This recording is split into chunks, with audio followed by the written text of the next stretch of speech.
साथ संगत अगर जिंदगी में आनंद लज्जत लेना चाहती है, अगर आप किसी कारणवश दुखी हैं, आपको टेंशन है, कोई परेशानी, कोई बीमारी है, कोई घरेलू, कोई पारिवारिक समस्या है, आप घंटा सुबह घंटा शाम 2-1 महीने सुमरण करके देख लो। जो आपकी समस्या है उसके लिए परमपिता परमात्मा से प्रार्थना करो, हे मालिक, हे सतगुरु दीनदयाल, हे अल्लाह वाहिगुरु राम, मुझे ये परेशानी है, ये प्रॉब्लम है। और फिर घंटा सुमरन करो कि तू रहमत कर इसे दूर कर दे। आप 2 महीने सुमरण करो, यकीनन वो आपकी समस्या 100% चली जाएगी, 2-4% नहीं।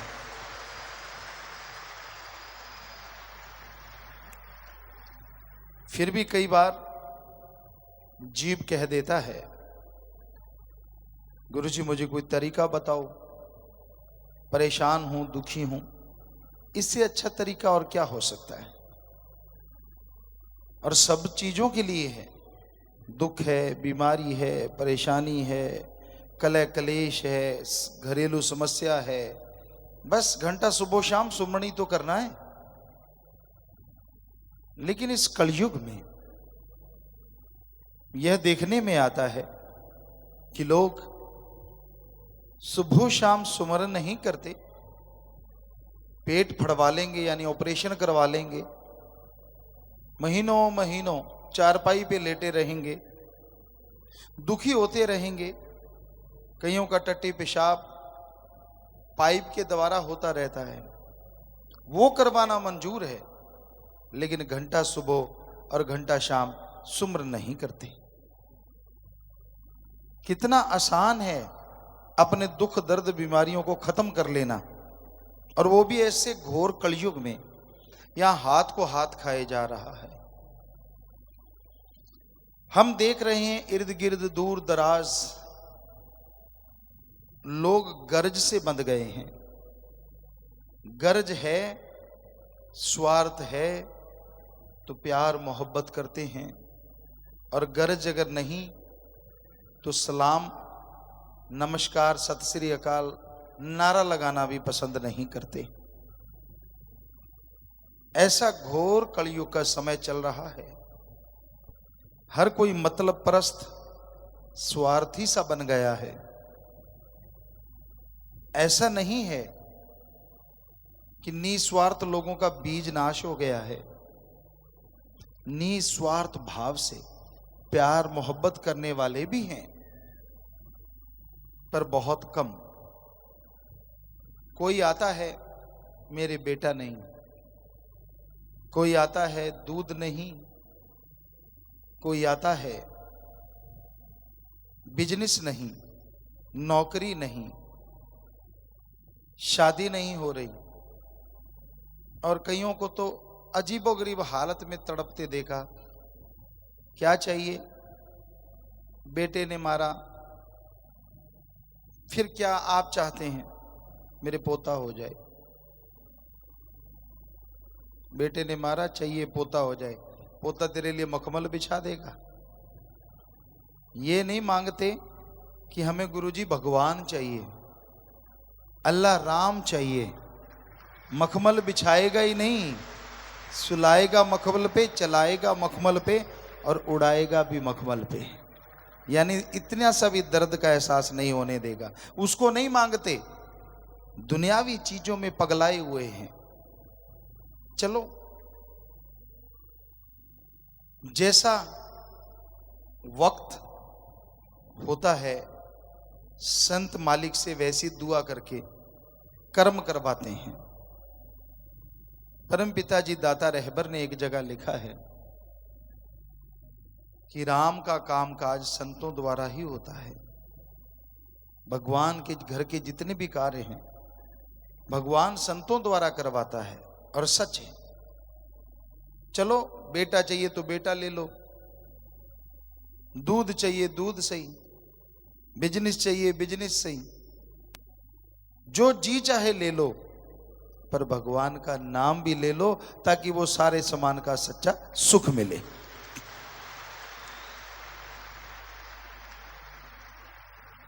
फिर भी इंसान सुमरन नहीं करता, मन मते दौड़ता है, मन मते कार्य करता है, मन के ख्यालों में दिन रात खोया रहता है,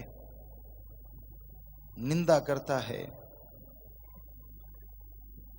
मां बाप की निंदा नहीं करनी चाहिए, पर मां बाप भगवान नहीं होते। मां बाप भी गलत हो सकते हैं। इस घोर कलयुग में हर चीज संभव है, एक ही असंभव है, भगवान और उसका सच्चा संत कभी किसी का बुरा करते ही नहीं, सोचते ही नहीं।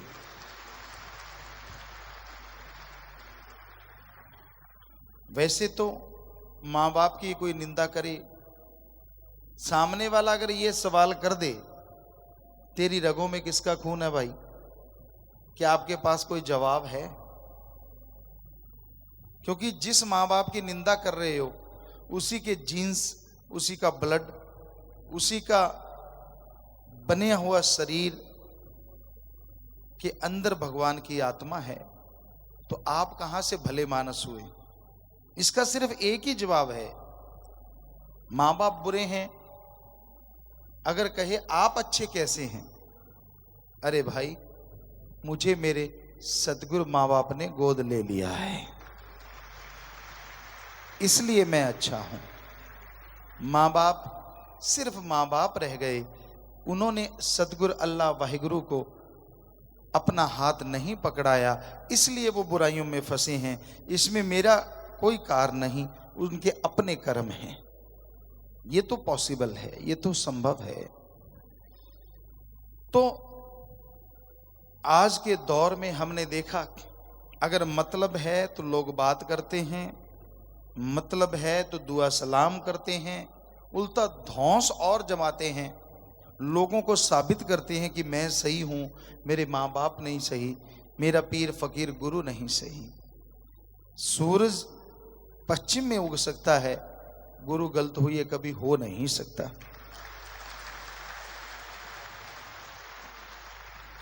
वो जो भी कार्य करता है अपने लिए तो करता ही नहीं, अल्लाह वाहिगुरु राम के हुक्मानुसार, सतगुरु मौला के हुक्मानुसार और सबके भले के लिए करता है। आप सत्संगी हैं,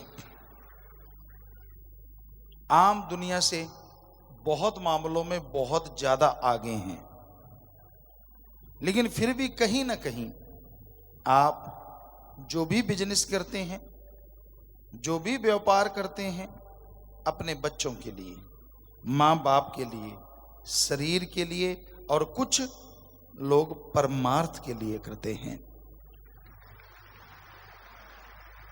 पर संत का परिवार कितना बड़ा होता है। भगवान ने जो भी चीज पैदा कर दी, स्थूल जो दिखते हैं, सूक्ष्म दिखते नहीं शरीर उनके हैं, और कारण देवी देवता, संत पीर फकीर के लिए भी वो सब औलाद होती है जो भगवान की औलाद होती है। आपको अपने घर का फिक्र है, कईयों को विषय विकारों का फिक्र है, धोखा देते हैं अपने आप को, पति पत्नी एक दूसरे को, चलता रहता है ये काम। लेकिन कितने लोगों का फिक्र, 2 4 5 10 20।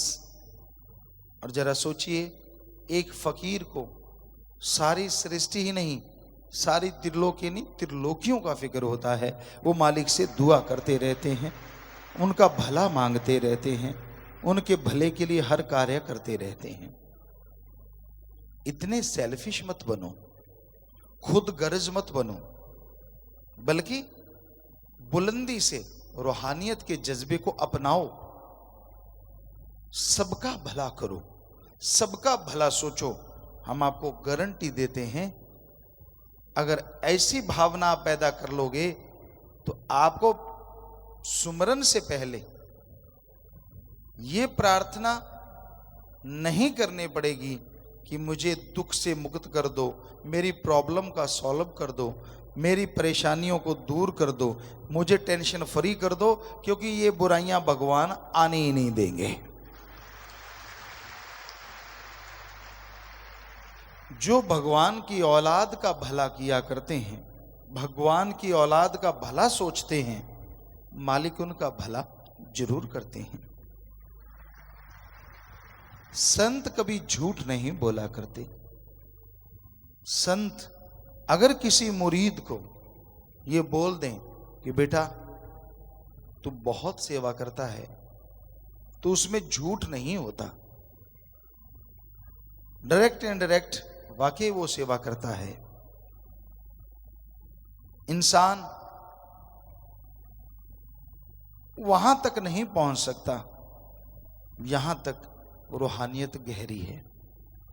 ये इतनी गहरी है कि इसमें जितना कोई धंसता चला जाता है ये गहराती चली जाती है, जितना कोई उड़ता जाता है ये उड़ती चली जाती है। रूहानियत सूफियत में एक ही असूल है, गुरु वचन मानो और गुरु को मानो। कई लोग क्या कहते हैं, मैं गुरु को बहुत मानता हूं पर गुरु वचन नहीं मानता। कई लोग ऐसे होते हैं सामने सामने नमस्कार करते हैं और पीठ पीछे ले तेरे की दे तेरे की। हमने आपको कई बार सुनाया एक लड़के की बात, आज फिर वही बात जुबान पे आ गई। हमें ये नहीं याद क्लास कौन सी थी।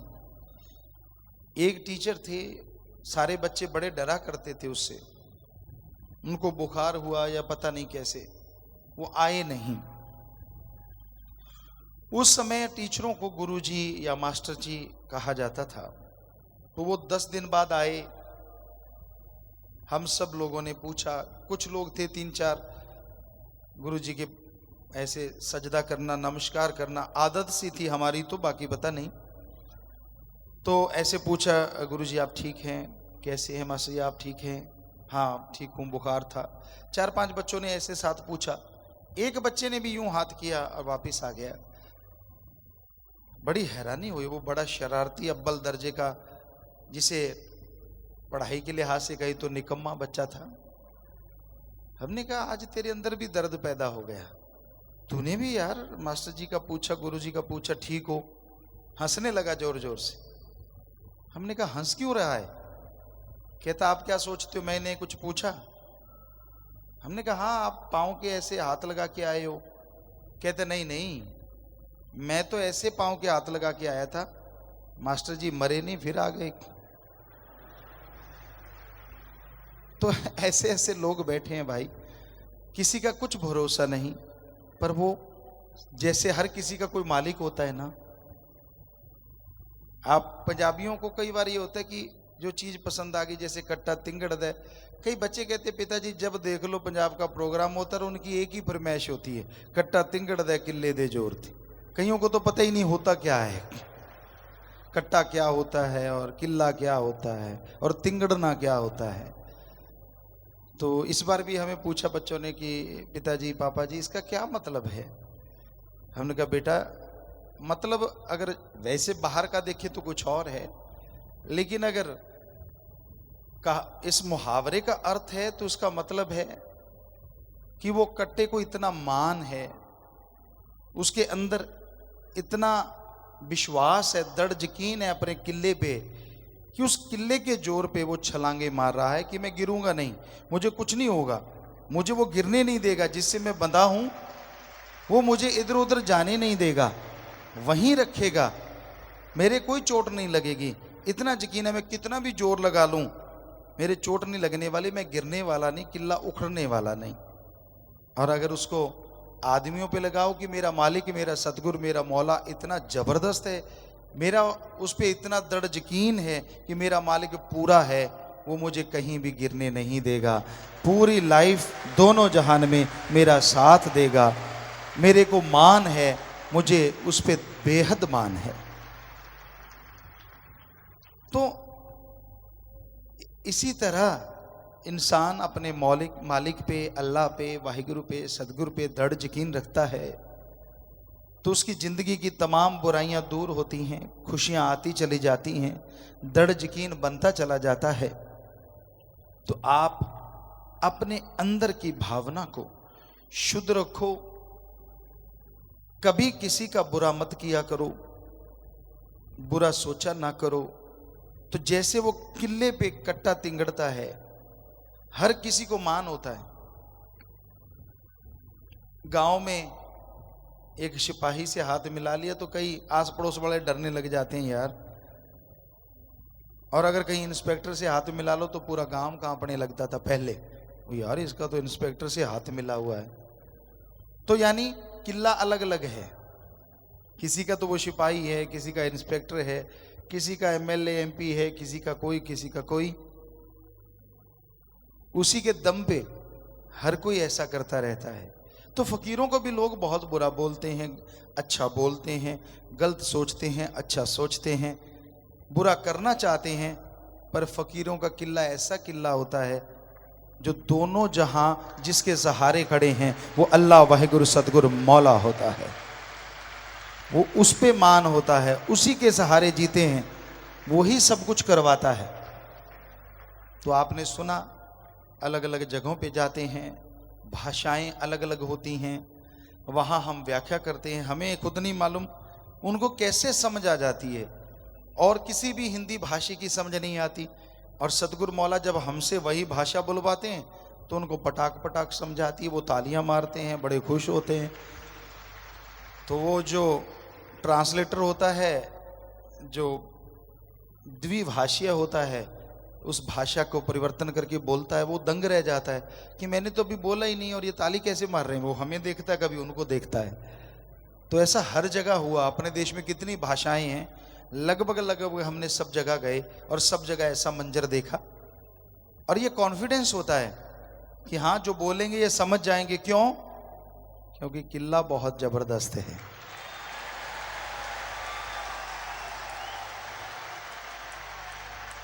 कहते हैं ना, रूहानियत में एक कहावत है, खस्म एक बार बनाना होता है। दुनिया के दुनियावी तौर पे भी देख लो, अपने देश में तो पति पत्नी का रिश्ता तो एक बार ही बनता है। कई गल पे ढोल बजाते रहते, बजाना ही पड़ता है। कभी पत्नी ढोल बजा रही है, कभी पति बजा रहा है। जिसका पति बुरा बेचारी पत्नी ढोल बजा रही है, मजबूरी है।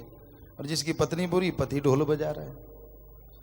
तो रूहानियत में एक कहावत है कि खस्म तो एक बार ही बनाना है, तो क्यों ना ऐसा पक्का खस्म बना लें जो एक बार हाथ पकड़ ले दोनों जहान में ना छोड़े। हमें तो हमारा वो खस्म अल्लाह वाहिगुरु गौड़ खुदा राम शाह सतनाम शाह मस्तान मिला है, जिसने एक बार हाथ पकड़ा है, अब बेफिक्री है, अपने आप ले जा रहा है। कठपुतली है, अपने आप नचा रहा है। नचाएगा, नचाता था, नचाएगा। तो ऐसा खस्म बनाओ, दृढ़ यकीन रखो, सामने ही सिर ना झुकाओ। हमेशा हमेशा वो दृढ़ इरादा, बुलंद हौसला बना के रखो। और किसी की कोई बुराई करे तो करे, और किसी के बारे में कुछ बोला गया तो बोला गया, पर अपने गुरु मुर्शिद कामिल के बारे में बोला भी गया, ऐसा हो भी जाए तो आधा घंटा सुमन करो, मालिक से माफ़ी मांगो, तो वो दया का सागर माफ भी कर देता है और खुशियां भी बख्श देता है। पर पतिव्रता का स्वाद तो फिर है कि जुबान पे सामने है तो भी सजदा और बाद में है तो भी सजदा। आनंदी कुछ और होता है। सतगुरु मुर्शिद के हम आपको अपनी बात बताते हैं, कल भी सुनाई, कि जब शासत नाम दाता रहबर के दर्श दीदार करते, हमें ये नहीं होता था कि आसपास कोई बैठा भी है। साथ संगत होती थी, बेपरवाह जी के वचन हजारों में होती थी, पहले कुछ हजार फिर काफ़ी हजारों में। तो ये लगता ही ना था कि ये कोई आसपास बैठा है, मैं हूं और तू है, फिर जमकर इश्क करेंगे। वो झूठ नहीं बोला, वो सच है। हम कोई भी अल्फाज लिखा है, कोई भी भजन लिखा है, वो अपने पे लिखा है। आप पे लगता है कि नहीं लगता मालिक जाने, पर हम पे तो लगता है, तो ही लिखा है। तो कुछ नहीं दिखता था, यूं लगता था हम बैठे हैं और वो बैठे हैं, बस, और कुछ है ही नहीं। तो ऐसा नज़ारा जब हो जाता है, इश्क बेइंतहा हो जाता है, वो है चरम पे पहुंचा हुआ इश्क, वो है रूहानी इश्क। जिसके अंदर ऐसा इश्क जाग जाए तो इश्कवाज काम करता है, और आपको तो इश्क से हटने की फुर्सत नहीं मिलती। इश्क ही चलता रहता है, इश्क ही होता रहता है, इश्क ही जागता है, इश्क ही सोता रहता है। क्योंकि इश्क जिसको लग जाता है वो दोनों जहां में सबसे निराला होता है और खुशियों से लबरेज होता है। उसकी जिंदगी में बहार रहती है, पतझड़ का मौसम कभी नहीं आता। तो मुर्शिद कामिल सतगुरु मौला से प्यार करो, बेइंतहा करो। उसके लिए कोई रेड लाइन नहीं है, बाकी हर किसी के लिए रेड लाइन है। एक सीमा तक प्यार करो रिश्तों के प्रति, ज्यादा करोगे तो दुखी हो जाओगे, परेशान हो जाओगे। इसलिए एक सीमा तय की है हमारे समाज ने, वहां तक प्यार करो। दोस्ती, मित्रता, पति पत्नी, माँ बाप, बेटा बेटी, बहन भाई, एक सीमा है। उस सीमा रेखा को टच मत करो, बस उसी में रह के प्यार करो। लेकिन अल्लाह वाहिगुरु राम के लिए कोई सीमाएं नहीं है। जितना मर्जी प्यार करते जाओ, जितना करते जाओगे सुखी होते जाओगे। जितना प्यार बढ़ता जाएगा अंदर बाहर से माला माल होते जाओगे। यही एक रास्ता है जिस पे चलते जाओगे, थकोगे कभी नहीं, बल्कि तंदुरुस्ती पाओगे, ताजगी पाओगे, और दोनों जहां की खुशियों से माला माल हो जाओगे। तो प्यारी सत्संग जियो, कहीं भी रहो, फिक्र मत करो। आपका साया आपसे दूर हो सकता है। जब अंधेरा हो गया तो साया ही नहीं दिखता, परछाई नहीं दिखती, वो भी दूर हो जाती है, आप अकेले रह जाते हैं। फिर भी ऐसा लगता है नहीं यार दोस्त कोई तो है, चारपाई है, पर जब आप सो जाते हैं तो सब कुछ ही खत्म हो जाता है, आप अपने आप में होते ही नहीं। पर अगर सतगुरु पे दृढ़ यकीन है तो क्या सोते क्या जागते, वो कभी दूर ना हुआ, ना है और ना कभी होगा। वो तो साथ ही रहता है, अकेले तो आप होते ही नहीं। ऐसी अवस्था जब आ जाती है उसे कहते हैं आशिक। ये है मालिक का आशिक, ये है मालिक से प्यार करने वाला, बेइंतहा मोहब्बत करने वाला। और ऐसी मोहब्बत अमर हो जाती है, दोनों जहान में कुलों का उद्धार हो जाता है, खुशियां बेइंतहा मिलती हैं, गम दुख दर्द चिंताएं मिट जाती हैं, और परमानंद की बहार हमेशा छाई रहती है। तो प्यारी सत्संग जियो, सतगुरु मौला सब कुछ करवाते हैं। जिमे जिमे हुक्म तिमे तिमे कार। जैसा सतगुरु मुर्शिद चलाना चाहते हैं वैसा ही फकीर चलता है। कठपुतली को जैसा वो नचाया करते हैं वो वैसा ही डांस दिखाती है। उसी तरह अल्लाह वाहिगुरु सतगुरु भगवान चलाने वाला है, और हम सब कठपुतलियां हैं।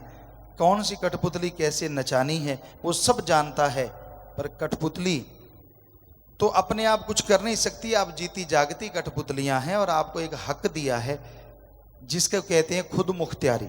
उसमें रह के अगर आप सतगुरु से प्यार करें, सुमरन करें, सेवा करें, सबका भला मांगें, यकीनन वो आपको ऐसा नचाएगा, आपके गम, आपके दुख दर्द, सब परेशानियां आपके पांव तले कुचली जाएंगी, और खुशियों से आप माला माल हो जाएंगे।